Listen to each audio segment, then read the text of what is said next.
Hello, everyone, and welcome back. We are in 1304 still. This is episode 8, and I am behind, and I apologize. I've had a lot going on, but the good news is I do have the next episode already recorded, so that will be up shortly after this. So today we are starting with Beatrice being Beatrice. She has been writing her family about coming to visit, and they have not responded. Shocking. No idea why. Beatrice is very confused. Anyways, so we are starting today in the manor. The Duke and Duchess have moved out of the palace, and they are here. This was his inheritance, and the Duchess is going to tell the Duke she has plans to go and check in on Theodora because her and Scorpia have just been fighting left and right. They cannot get along, so she is going to tell him that she's planning a trip. She's going to take Charles since they are betrothed so he can visit Scorpia, and just hopefully they can try to assess the situation and maybe calm things down. And the Duke is like, oh my goodness, that's terrible. You should definitely go after we try for another year. So they are going to go ahead and try for another pregnancy, since we know but they don't know that Charles did not do well on his last death roll. But I like to work things into the story. There's Beatrice sneaking away to have some drinks. She's having a time. She's going through it. Anywho, it's fine, Beatrice. You do you. You drink that mead. She's like, why won't my family message or write me back? So, anywho, we know that the death roll did not go well, which I am very personally upset about. So we're going to have them try for another pregnancy. And they're just exploring their new grounds, if you know what I mean. So, but yeah, I like to work those into the story when they're not just like a baby. So I have a plan for how young Charles gets intentionally unalived. So we'll see how that goes. That probably will not come in until episode 10. Episode 10 is going to be a very intense episode, just so you know. My goodness.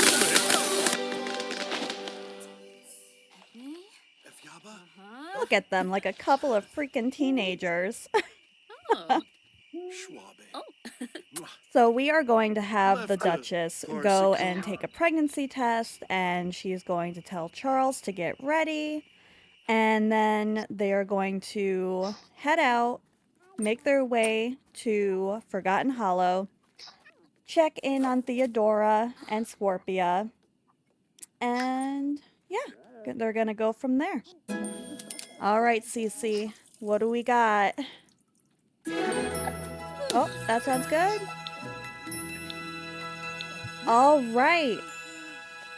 Already acting sick. You're dramatic. Okay, so Duchess Cece is pregnant. It's just wild. She has just been like a fertile myrtle lately. So maybe we'll get a girl this time. And they come to Forgotten Hollow, and of course, Theodora is crying. That's all she does anymore. So Cece tells Theodora she's expecting again. This is great news, she says. And so Duchess Cece is going to ask, how's it going with Scorpia? Like, have things gotten better? So they're talking about that. Meanwhile, Charles and Scorpia are discussing how, they're betrothed and how lucky they are because, at least they're best friends, so it should be a great marriage and just what a power couple they're gonna be. And, Charles is gonna tell Theodora, oh my gosh, not Theodora, he's going to tell Scorpia, if he had to be betrothed to anyone, like, he's so glad it's her because she's just such an amazing person and, she's beautiful. And Scorpia's like, you're right, we're pretty lucky.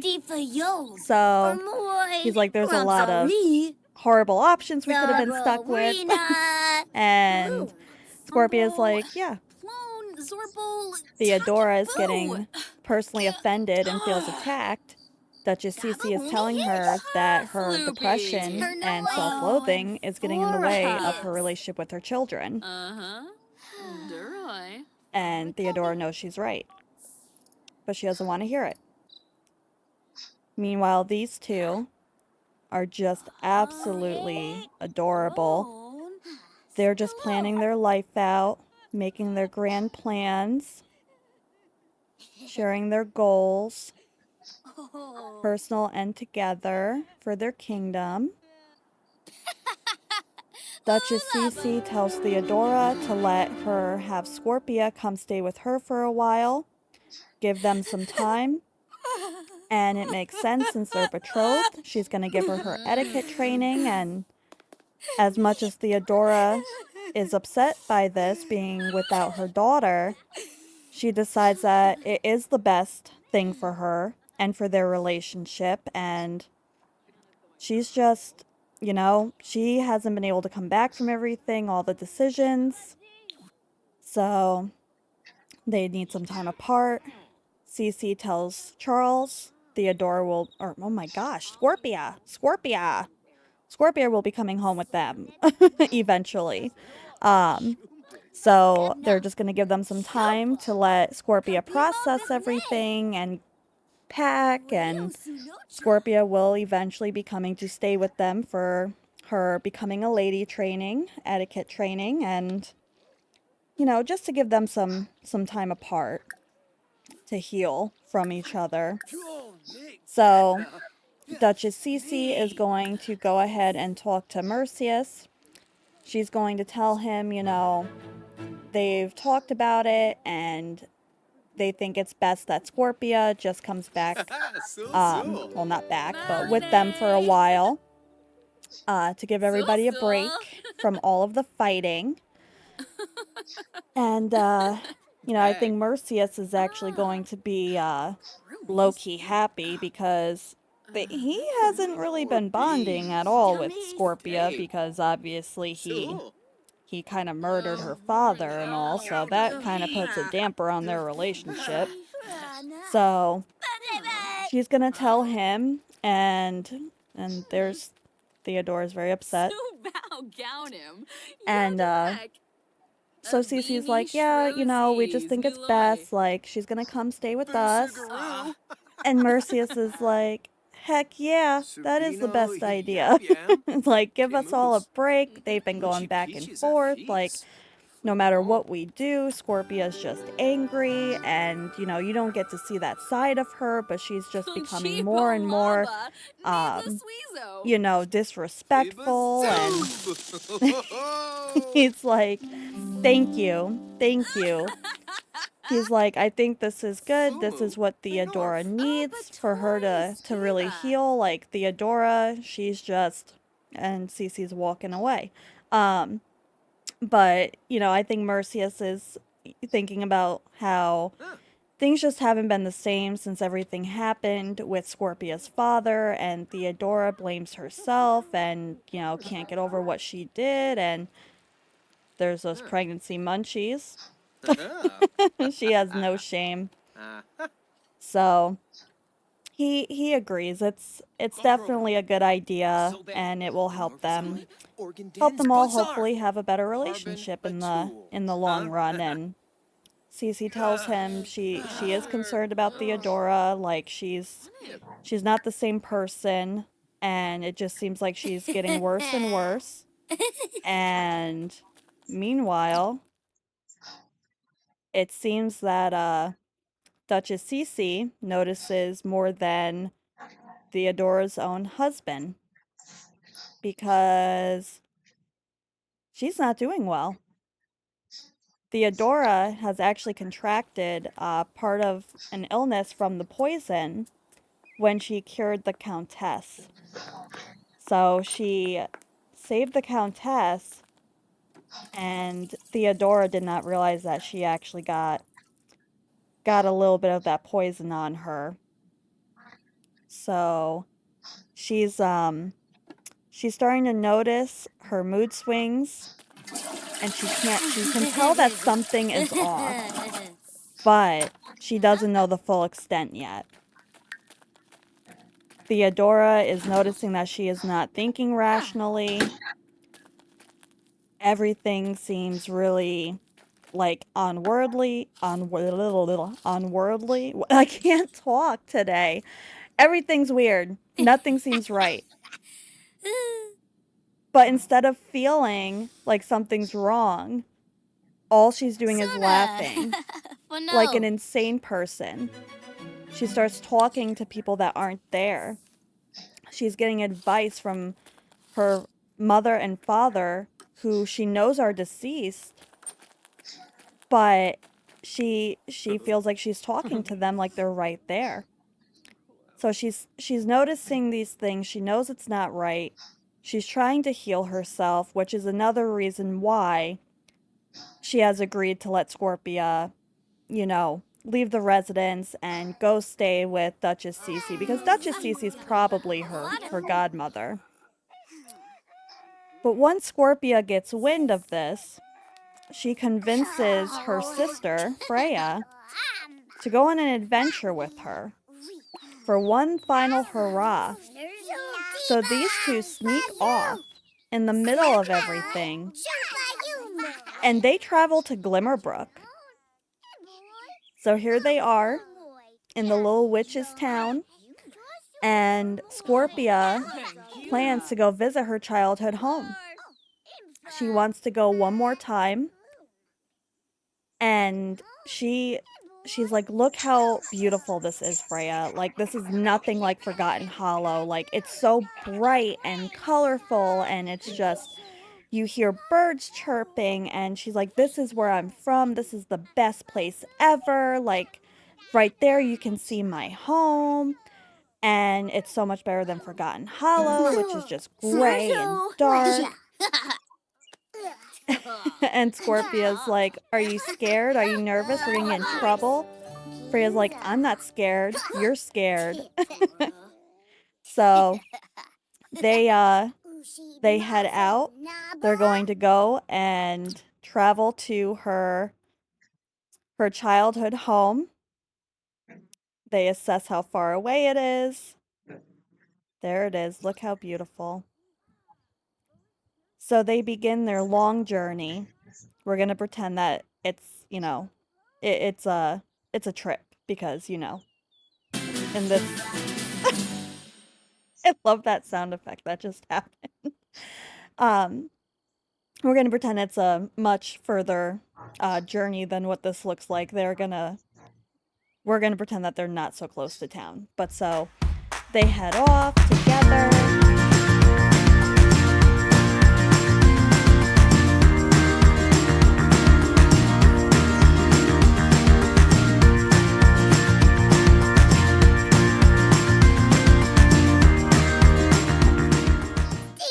Once they get there, they're like, oh my god, I can't believe we did it. Like, we're so cool. They're like, oh my god, like, I would never do this with anyone else. Like, you're so crazy. No, you're crazy. So they decide to make a pact that, they're partners in crime. They are just BFFs. Like, no one can ever come between them. Like, they are the coolest, craziest two. Maisie Grobe, and they decide to make a song about them. Oh my gosh. They're like, my sister's the best. No, my sister's the best. I can't sing. Okay. So they play rock, paper, scissors, if that was a thing back then. And Scorpia knocks on the door. And Freya just, leaves garbage. It's cool. It's cool. So Scorpia gets invited in. And lo and behold, the woman that is now residing there with her son, she knows all about Scorpia's father. She's like, oh my gosh, like, I grew up with him. Like, he was such a nice guy. And, I'm so sorry for what happened. Like, I don't know what caused him to go down that path. And Scorpia's like, did my dad really, like, turn evil? Like, he was just such a great guy. And I just can't imagine all the terrible things I hear. And the woman's telling her, it was all Theodora, like they were engaged and she tried to call it off and it just set him crazy because he loved your mother so much and he was never like that up until the engagement was being broken off and he just spiraled. I don't think he could handle it. And so basically she is pointing all of the blame on Theodora. And Scorpia's like, I knew it. Like, I knew it couldn't be my dad. Like, it couldn't possibly be him. Like, he was just like the greatest guy. Like, there was no better man than him. You know what I mean? Like, there's no one better. And my mom chose Mercius. And Mercius, like, ugh, I don't even like him. Like, he's terrible. Like, my mom should have just stayed with my dad. And so that's all that that they're talking about. And the woman's telling her, like, look, if you ever need to get away, you're more than welcome to come here. And the little boy Jacob is telling Scorpia, like, yeah, for sure, like, we have so much of your dad's stuff here, like, you're welcome anytime, and, I'm so excited to meet you. I've heard so much about your dad and the whole story, and, but people, they say the negative things, they don't talk about the good, and, so he's being an optimistic little thing, and Scorpia's just absolutely loving hearing positive things about her dad, so she gives little Jacob a hug. She's like, thank you. So Freya and Scorpia are talking about everything, and Freya's like, oh my god, like, your childhood home is so cool. Like, I love it here. I never knew how cozy it really was. Like, everything you said was right. Like, you're totally right. And there's also a little bean here with her horsey that I completely forgot about. And she's, ew, not a lady. 100% not a lady. So Scorpia and Freya are like, just continue their conversation. And Freya's like, wow, it's so crazy. Like, they're saying your dad was the good guy and your mom was the one, that wasn't great. And I mean, I don't like what they said about my dad because, everything you said, like, my dad's actually pretty cool. Like, I don't know why you feel that way, but, I guess I get it. But anyways, so she's like, this is just really cool. Really cool to be here. Like, I'm so glad we did this. And Nora, I believe it's Nora, sits down with them and she's just telling them, yeah, like anytime you guys want to come here, you're more than welcome. Anytime. And Jacob, Freya, and Scorpia are all having a conversation, just getting to know each other. And Jacob apparently has some issues. I don't know what they are, but So they're just having fun. It's getting late. Freya's like, I don't know, Scorpia, like, they're probably gonna notice that we're gone soon. And Jacob's like, oh, are you scared? Like, you're scared to get in trouble. Like, what a little baby. And Freya's like, well, I mean, Scorpia, you have that trip to pack for, and I just think that maybe we should start getting back. But of course, Scorpia, she doesn't want to leave. Like, she's in her childhood town and home, and she never thought she'd see it again. But hearing that she was going to be going to, oh my gosh, she loves to sing. Maybe we make that her thing. But when she, heard she was going to be going to Windenburg, oh, they love her singing too. Scorpia, she didn't know when she would ever get an opportunity to come back. So, and Jacob is he's just like a farm boy. He does have a good heart. He teases, but I think he's got a little crush on Freya. You can see he's a little sunburnt from being out in the yard working. So I think getting the house inherited was a pretty good come up for them. Just interesting that she would be left the house when all Nora said was that they grew up together, but maybe we'll touch on that later. So noticing that Scorpia's gone, Jacob comes up and he's like, what are you doing? Scorpia's like, nothing. I was just, looking at my dad's stuff. So Jacob's like, okay, like, I was just gonna see if you wanted to go outside. Like, the sky's really pretty. So they go outside, they're stargazing. cheating on her betrothed with the stargazing, but it's fine. But little does Jacob know, Scorpia came across all of her father's journals. And that's what she was reading. So like that, there's a lot of dirty laundry and skeletons in the closet that are about to be unveiled. So Scorpia packed them all in her bag before she, got caught.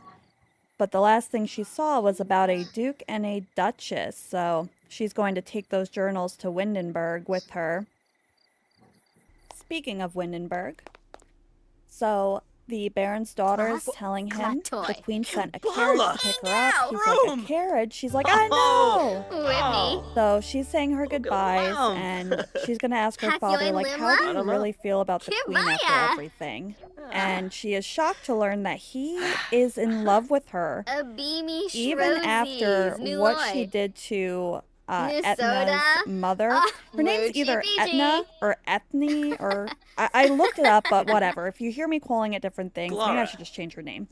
But anyways, she's going to tell her father, like, she's very worried about the family's future, and he's like, don't worry, you're going to be great. Like, the queen has given you such a great opportunity. I'm so glad you took it. Like, I don't know why I was nervous, like everything's gonna be fine. He's definitely more listening to his heart when it comes to the queen now rather than reason. He's like, she's gonna get you a great hand in marriage, and the daughter, Etna, she likes gossip. That's perfect for a court, yes. She's gonna say, okay, like I will let you know everything. Like these are some of the suitors like she was talking about. And the Baron's like, oh my gosh, like this is just great, and I'm gonna miss you so much. Like, make sure you write, make sure you come visit. So then she's gonna say goodbye to her brother. She's gonna tease him, of course, and just remind him that, even though she's leaving, like, she's still here for him. They are still best friends, and he's just such a good kid. And, if he ever needs anything, to just write. And that she's really not that far away. So she says her goodbyes, and she is off to the castle. With the smuggest look, like I'm coming for you, Queen Isabel. I went in to give her a makeover from the queen, and I could not help but notice that the daughters, one has super bright angelic eyes, and the other has red demonic eyes. I did not do that. They were not like that.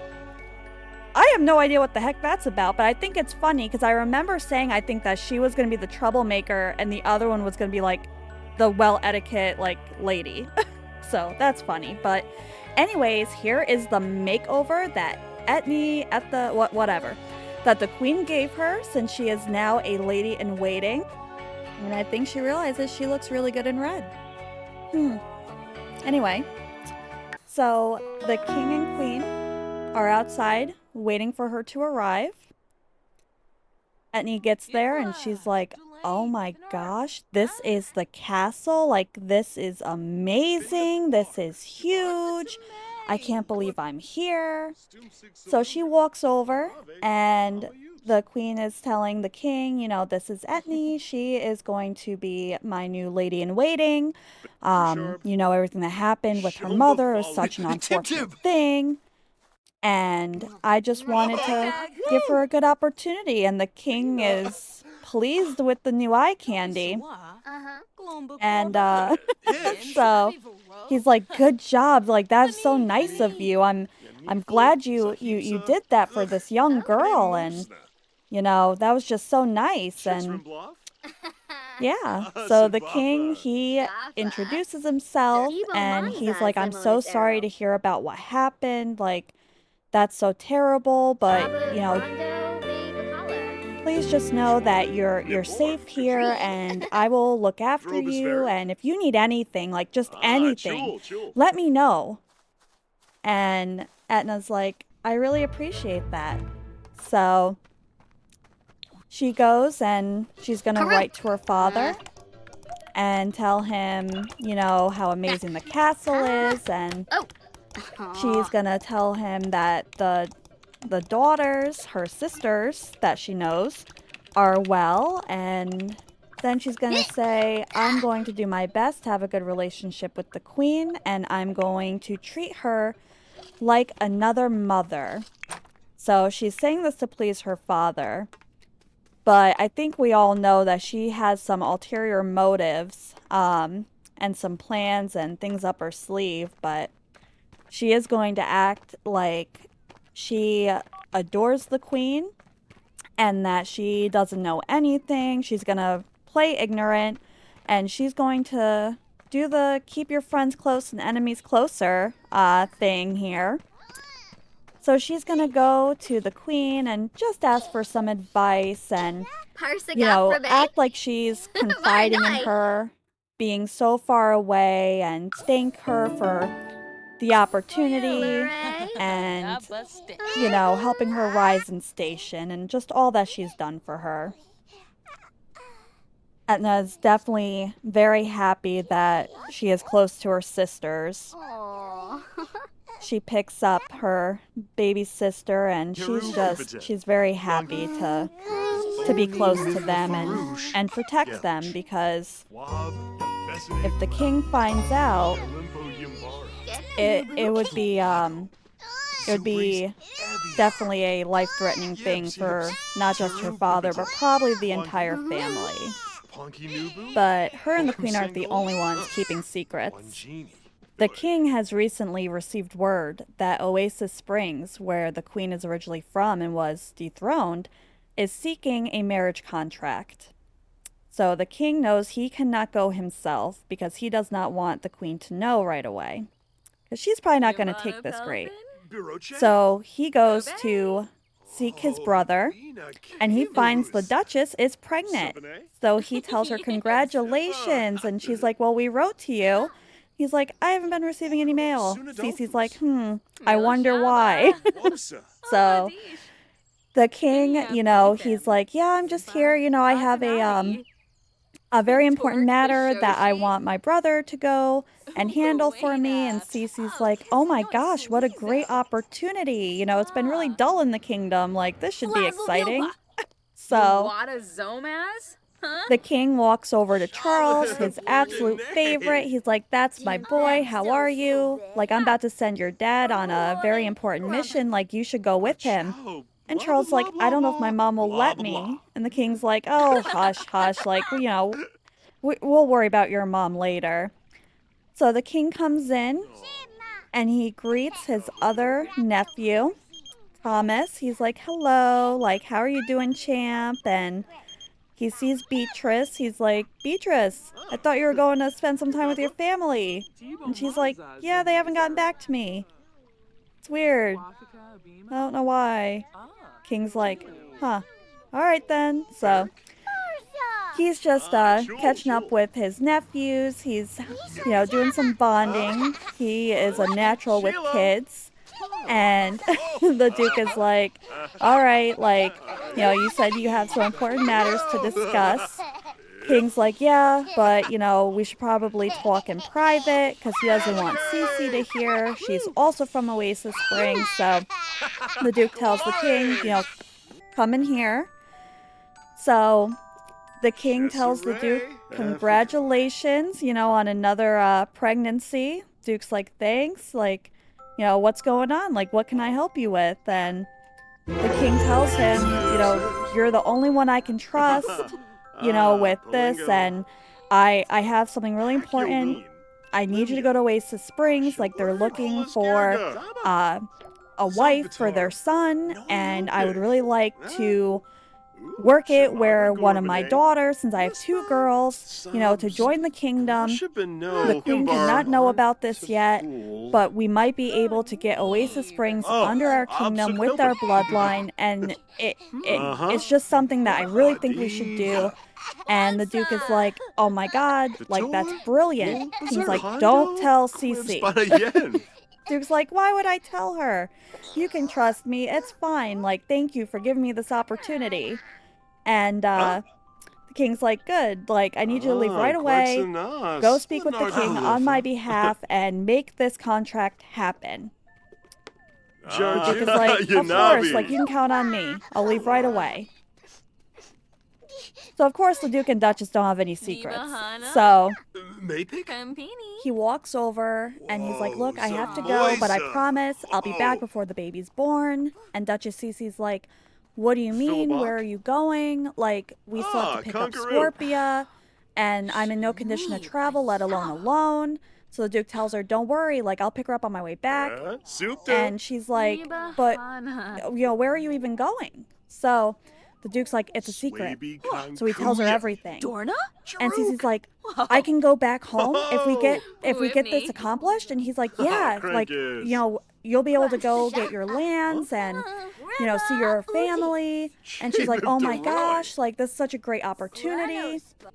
So the Duke then goes and tells Charles, he's like, hey, bud, like, I'm going to be going away. I need you to be the man of the house. And Charles is like, well, where are you going? Like, what's going on? So the Duke is like, I have been asked by the king to... It's a great mission. It's a great opportunity. And Charles is like, well, this is great, Dad. He's like, I know, like, this could be life-changing for us. Like, there's so many opportunities that we can grasp. And Charles is like, can I go with you? Please, please, please, please, Dad. And the Duke is like, yes, you're old enough. Like, this is a good opportunity for you to come out. I feel like I keep saying opportunity. But, so he's going to take Charles with him to start teaching him the way of expanding the kingdom and just everything that goes along with it. Beatrice is not okay. She's very worried. She's very concerned. She hasn't heard from her family. She's going through it. So her and Charles are both up late, both nervous for different reasons, but they're confiding in each other. They've always been close. So Charles and his dad travel the next day to Oasis Springs. So we're going to end the episode here. I know this was more of like just getting everything going, but I did put a lot of work into getting the world of Oasis Springs more medieval, even though they might not all be the same time period, but you know what, I did what I could. I've got a bathhouse. I actually moved in Caliente to the harem, so I thought that was kind of funny, but so... I just wanted to get everything lined up because I have a lot of things that are going to happen to lead up to the point of Charles's unaliving. And so this episode and the next episode are kind of setting the tone, setting the story. So I hope you guys enjoyed, and I'm so excited for this episode, the next one, and then most of all, episode 10. So see you next time, guys. Hope you liked it. Have a great day.